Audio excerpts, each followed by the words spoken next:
Well, it's 25 minutes after 5 o'clock. Good to have you with us here on SA Tonight. I'm Gareth Edwards. It's been rather unusual this past 48 hours. We've all had electricity, no blackouts whatsoever. It's been a long time since we've been able to say that. So a rare reprieve from the blackouts. Eskom extending the suspension until tomorrow morning, Wednesday morning to be exact. The schedule will then rotate between stages 2 and 3 for the foreseeable future. Maybe just check your local app and see when you're going off. So South Africa's new power supply appointment is confident the country is not going to see any higher stages than those two anytime soon. It's quite a statement to make. It's the new minister in the presidency that's responsible for our electricity, Dr. Kgosientsho Ramokgopa, currently on a 2-week tour of South Africa, taking a look at the ailing power stations, visiting Kusile and Kendal. And in Mpumalanga, along for that is my colleague Heidi Giokos, who's been on the road as well. So let's take a look then at how it's looking for this evening. Hello to you, Heidi, on the grounds of one of the power stations. Where are you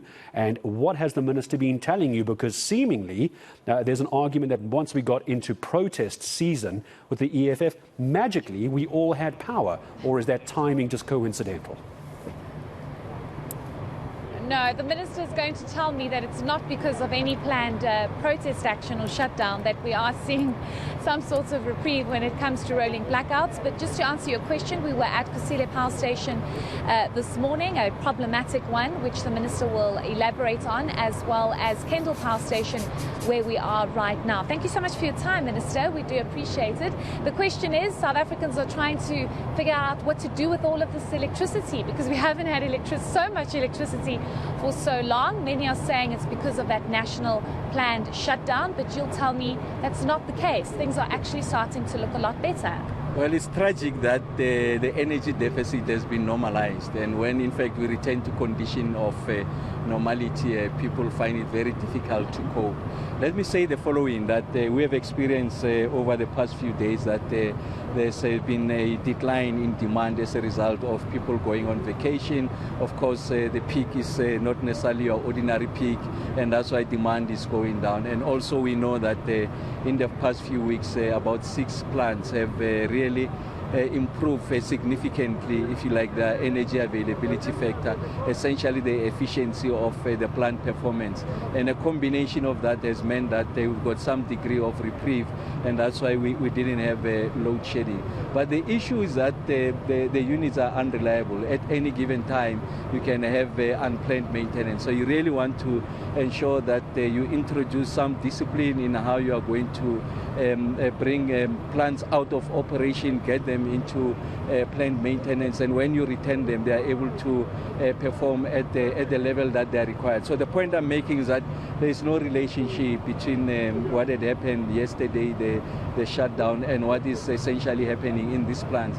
But it's a product of, if you like, the energy action plan that the president unveiled sometime last year. Like I said previously, I think the start of the effort to resolve load shedding doesn't start with the installation of the Minister of Electricity. There's been a sustained effort led by the Minister Pravin Gordhan, and also the board and the executive management and the plant managers at the 13 power station, including Quebec. So you can see that the results are coming to bear, and also the fact that now we're beginning to add additional momentum. And we have taken a view that let's understand the problem from a perspective of plant managers. And that's why we took a decision that we are going to visit each and every plant and spend, if you like, a significant amount of effort and our energies trying to understand how we are going to bring back the units into operation, those that are out, but also how to improve, if you like, the partial load losses, essentially making the plants more efficient. So I can tell you, when we went to Kriel, for an example, they tell us that once we are able to fix the cooling towers, and they tell us the amount of resources that are required to fix the cooling towers, they'll be able to ramp up, if you like, the energy availability factor. If we address the derating of the coal, essentially because of the quality of coal, now we're getting lower grade coal, and as a result of that, on 3 units we have reduced the number of megawatts output by 70 megawatts per unit. So essentially, if you address that, you get an additional 210 megawatts back. And then today we're at what I call the problem child. The newest of our power plants, 6 units, only one is operational. And then we know now from the engagement that then there's a significant, if you like, modifications that are done on a section of the components that has been giving them significant problems, which is meant to ensure that the desulfurization, essentially reducing the amount of sulfur in the emissions so that we don't get to contaminate the environment. So the team has worked very hard on the modification, and also as a result of our failure to do those modifications, there was, if you like, a significant amount of pressure that was placed on the chimney, and that's why it led to its structural integrity. We know now that the Minister of Environment has given us exemptions. So as a result of that, we'll be able to retain 4 of the 5 units that are out of commission. The last one will come in on Christmas Eve. So essentially there's 2,100 megawatts. And then the 5th of the last one of the 5 will come back in February. And now we are here in Kendal. Yes, 2023. And then now we are here in Kendal.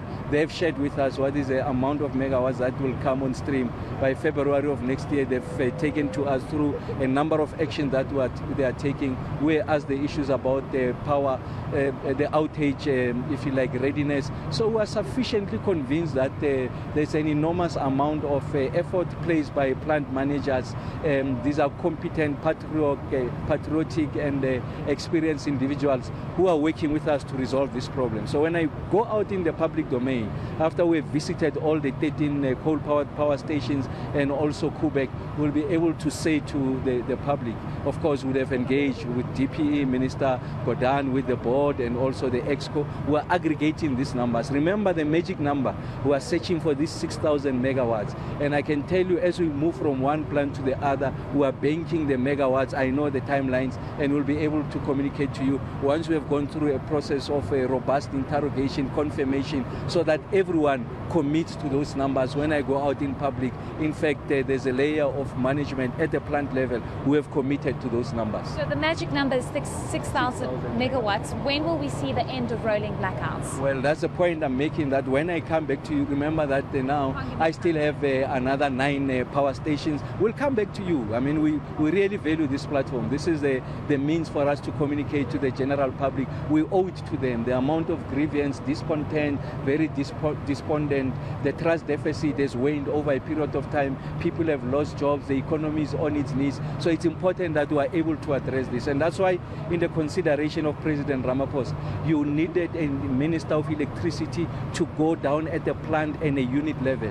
And that's why this is the attire. We are on at the cold face, both literally and figuratively, so that we are able to address this situation. I am more than confident. This is a message I want to convey to the people of this country. I am more than confident that first we'll reduce the regularity and intensity, and ultimately will resolve load shedding. We'll give them what the timelines look like, and hopefully we can get the economy going, get people into jobs, ensure that there's universal access, people have got water, doctors are able to conduct emergency surgery, and the industries are able to operate, and then investments come back into the country, and the country reclaims its position as the most, it's a preeminent position as an unassailable leader on the continent from an economic point of view. Okay, great. So, Minister, I want to ask you about the element of sabotage and foul play. We previously saw the previous CEO speaking heavily about serious, almost syndicates, coal syndicates, especially here in Mpumalanga.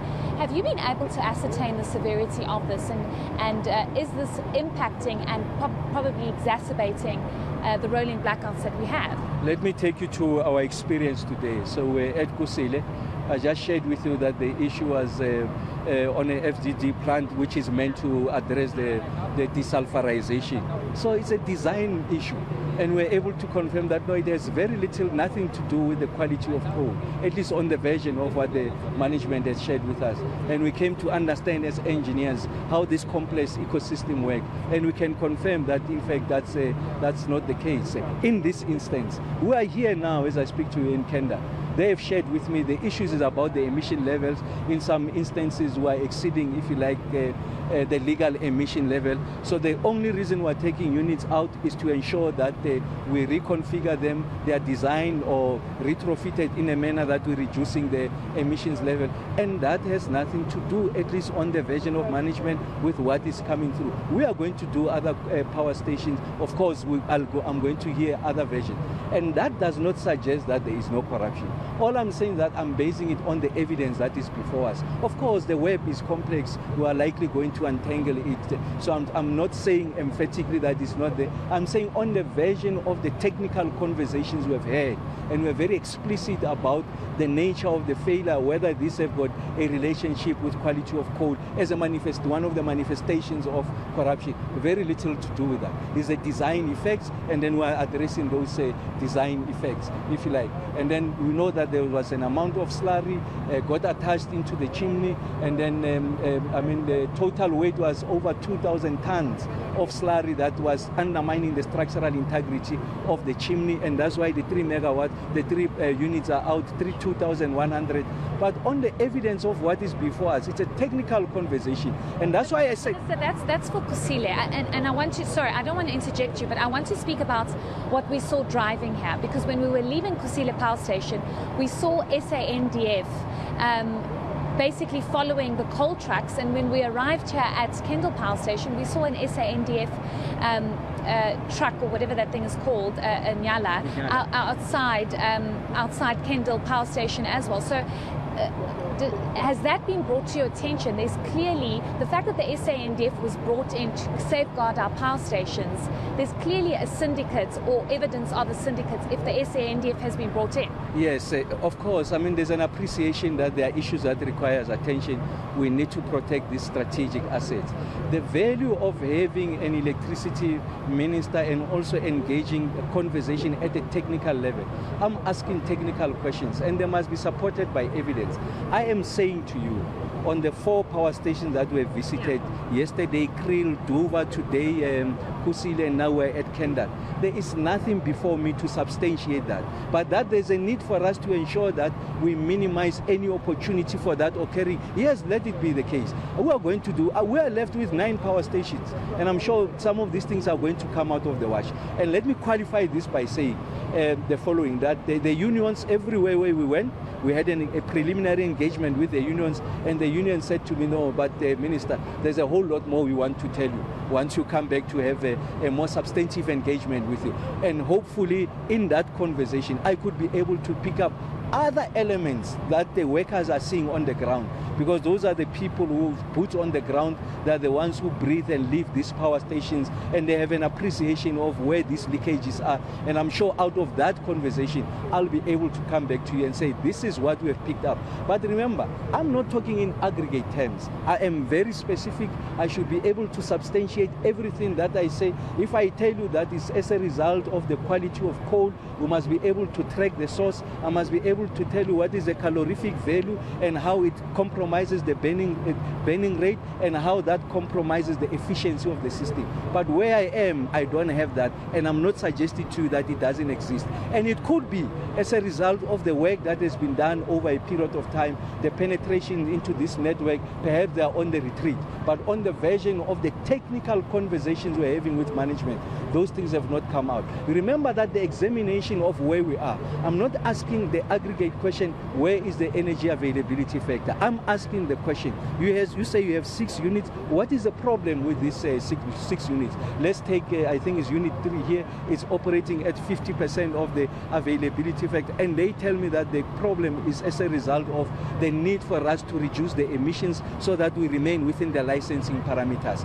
And once we take it out, we're able to retrofit, we'll bring it back, it's going to give us that 600 megawatts, will still remaining within the parameters, the environmental license parameters. So those are the questions that were answered. Those have nothing to do with, if you like, what's coming in, the input, if you like, the source, but it has to do with everything about the design of these components. And those are the conversations that we are having. We're at the granular level, we're at a very detailed level, we're asking and answering technical engineering questions that are very complex, and we have seen, we've taken an inordinate amount of time from one unit to the other, what are the resources that are required to get us up to speed. So we're not talking in aggregate terms. When we come out to the public and we commit to the numbers, I'll be knowing that I'm satisfied with the engineering, technical designs and the argument, the resources that are required. Where will these resources come from? I mean, one of the issues that gets to be raised here is that we are losing a number of qualified engineers. We invest in their education, in their training. When they get to the level where they have to now, we have to extract the maximum value out of them, they get to be poached. They are typically black young engineers that are paid better outside. So the conversation must be had inside.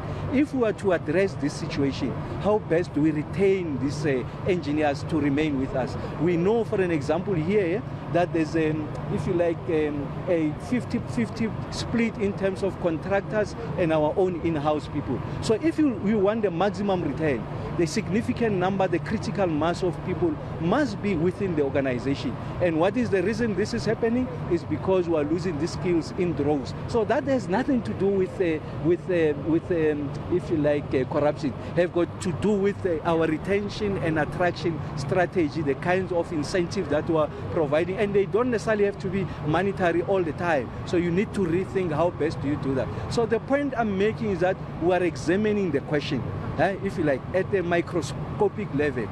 So we're paying attention to detail.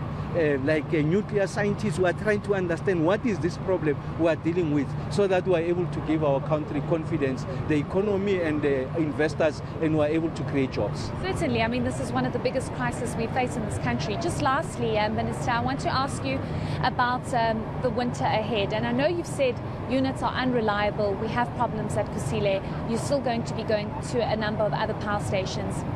The South Africans are looking at this and panicking because we were told that we could even move to stage 8 load shedding in the winter. From your early and preliminary assessments, is that possible, or are we going to stay between 1 and 3 stage load shedding? It's a fair question, Heidi, and I think the people are deserving of that answer. And for me to take responsibility in providing that answer, I have to substantiate it. I mean, for an example, if you go through a cold winter and then it is projected it's very cold and there's a excessive demand on the grid, we can go up to 37,000 megawatts, if you like. And we know that Eskom now, as we speak, can guarantee up to, now it has gone up about 28,000 megawatts. And of course, the other ones, you are going to close the gap through peaking plants like open cycle gas turbine, which guzzle a lot of diesel to bring down, if you like, the deficit, so that we remain within, if you like, what has come to be acceptable levels of load shedding. But we want to get to a point where we minimize that. So I don't have an absolute answer. I'm sorry to say that, but it will be irresponsible. But before we enter the winter, we'll be able to tell our people, the country, this is where we are. We must brace ourselves. The last point I want to make, we have done our own modeling, our own computation. It is in our hands. We know that households consume about 16% of installed capacity on the grid. During peak, it can go to 35%. And our modeling suggests that if we were to reduce that demand, especially our geysers, which consume at the household level on average 30% of our household, we can bring that down, if you like, the demand side by about anything between 3,000 to 4,500 megawatts. So essentially on the high end, you can bring down the levels of load shedding by 4 stages. So all I'm saying is that as we look at the generation, so this is the fleet of Eskom base load and the additional capacity that's come from the private sector. Of course, gas is going to be part of that conversation, but your quickest way of addressing that is to improve the energy availability factor of installed capacity. What we know is your generation, but there is something that you and I can do on the other side, and will be coming out to the general public. We need to work together to resolve this. But I am confident about the commitment of the Eskom employees. I must say that the narrative that these fellows are corrupt, I don't think that is correct. These people are committed to the resolution of the problem, and I'm not suggesting in any way that there are no bad apples, rotten apples. They will come out in the wash as we begin this exercise of ensuring that everyone puts his or her weight to the wheel. We are going to succeed in this effort, and we are appealing for patience. We know that it's running thin. People have been very tolerant, but we'll come back and say with some degree of assurance, being absolute with our numbers, that this is what it means entering into winter and beyond. And then once you end load shedding, you're going to dance for us. Yeah, I'm going to do the dancing. Thank you so much for your time. We do appreciate it. That is the Minister of Electricity. And if you're wondering why I'm asking about his dance moves, he's trending on social media for him dancing, and he says that he will dance for us the minute we see the end of rolling blackouts. But as you can hear, Gareth, I think somebody has really been appointed in this position that understands the technical aspects of our power stations and the constant rolling blackouts that South Africans have been subjected to. Teddy's currently just showing you Kendal Power Station, and we often don't really see our power stations like this. Kusile was a completely different picture with only one unit actually working. And as you heard the minister saying, you know, he will be able to give us a full update in before winter as to what exactly is going to happen. And that magic number being 6,000 megawatts that they need to open up and make available so that they can really try and bring an end to the constant rolling blackouts. Heidi Giokos, thank you very much indeed. Spending a fair amount of time with the Minister of Electricity as well. It was quite refreshing to hear. I'm not sure if you agree that the Minister had a very clear sense of technically what is happening on the ground inside the power stations. That's at least reassuring. Not sure what's happening with winter yet, but if the last couple of days are anything to go by, it looks like we might be on the right trajectory.